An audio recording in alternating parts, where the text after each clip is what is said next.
réglementant certaines drogues et autres substances prévoit une longue liste de drogues interdites. Parmi celles-ci, nous retrouvons notamment la cocaïne, le cannabis, la méthamphétamine, le GHB, etc. La possession de ces drogues, tout comme la vente, la production et l'importation, sont considérés comme des actes criminels au regard de la loi. En droit criminel, les autochtones et les non-autochtones sont soumis aux mêmes règles. Un geste considéré comme étant criminel pour un non-autochtone est aussi une infraction criminelle pour un autochtone. La procédure judiciaire est également la même. Vrai ou faux? J'ai le droit d'avoir en ma possession 5 grammes de pot.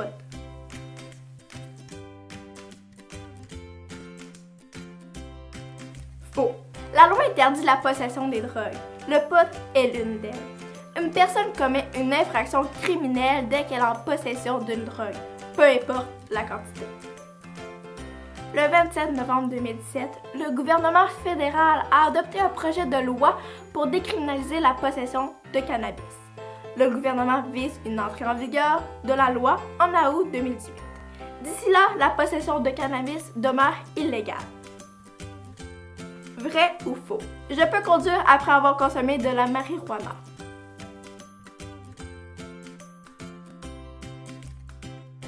Faux.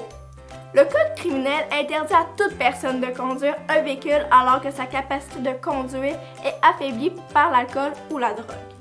Une personne qui ne conduit pas, mais qui a la garde et le contrôle de son véhicule, par exemple, qui est assise à la place du conducteur avec les clés dans le contact, alors que sa capacité est affaiblie par la drogue, commet aussi une infraction criminelle au même titre que si elle avait consommé de l'alcool.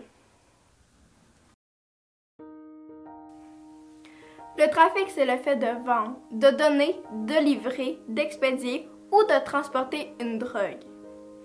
En d'autres mots, l'infraction de trafic consiste à faire circuler de la drogue. Une personne peut donc commettre l'infraction de trafic de drogue en donnant par exemple un joint à une amie. Une personne peut être accusée de possession en vue d'en faire le trafic. C'est elle est en possession d'objets qui laissent croire qu'elle a commis cette infraction.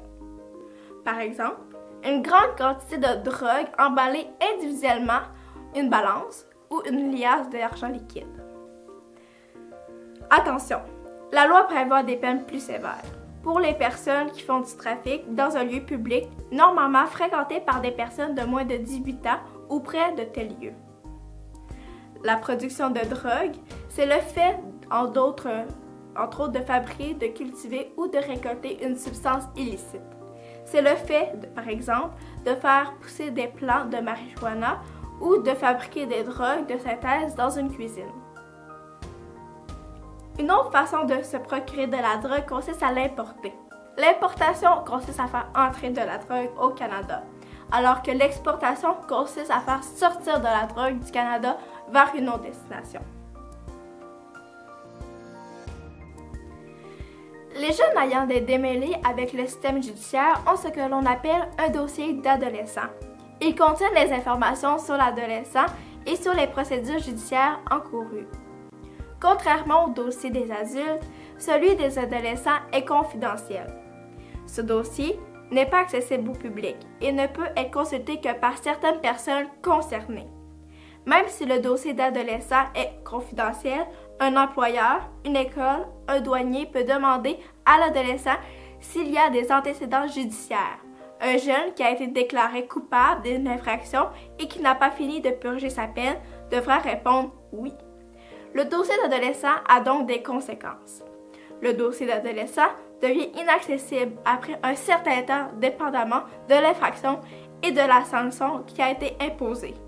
Cette durée peut varier selon qu'une sanction extrajudiciaire ou un verdict de culpabilité au terme d'un procès ont été imposés. Le dossier d'adolescent ne s'efface pas à l'âge de 18 ans. Il demeure accessible aux besoins pour les autorités. Attention!